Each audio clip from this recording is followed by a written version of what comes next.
Family, हमारे YouTube channel में आप सभी का स्वागत करती हूँ। नमस्ते, हर हर महादेव, जय माता दी। हम आप सबकी नीलम वर्मा, मैं आप सबकी अर्चना वर्मा। और आप सब प्यार दुलार जरूर देना। आप सबके बीच हम बहुत प्यारा प्यारा सा एक सोहाग गीत लाई हूँ। आप सब अपना फुल सपोर्ट करना, लाइक शेयर सब्सक्राइब करना नहीं भूलिएगा दोस्तों।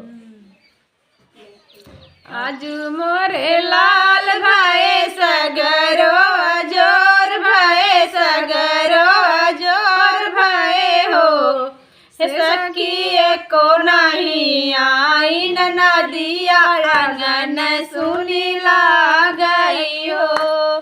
सखी को नहीं आई नदिया आंगन सुनी ला गई हो।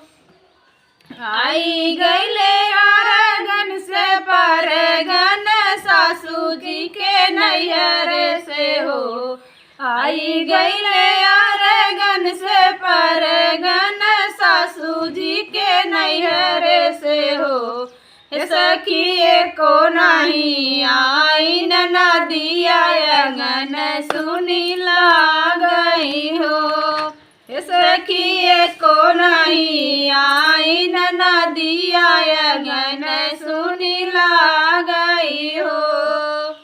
आई गईले रान पड़ोसन हमारे नैहर से हो।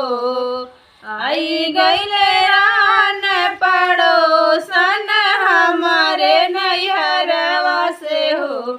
सखी को नहीं आए भयान आंगन सुनी ला गई हो। सखी को नहीं आए भयान आंगन सुनी ला गई हो। औ बहे भाभी औ बई के मंगल गई बई हो। औ बहे भाभी औ बई के मंगल गऊ बई हो। हे भाभी हमारे जे भाई है भतीजवा पलाना लेके आई बई हो। हे भाभी हमारे जे भाई है भतीजवा पलाना लेके आई बई हो। आजू मोरे लाल भाई सगरो जोर भाई सगरो जोर भाई हो। सखी को नहीं आई नदिया आंगन सुनी ला गई हो। तो हमारा सोहर गीत कैसा लगा आप सब कमेंट बॉक्स में ज़रूर बताना। आप सबका प्यारा प्यारा सा कमेंट हमें इंतज़ार रहता है 24-24 घंटा।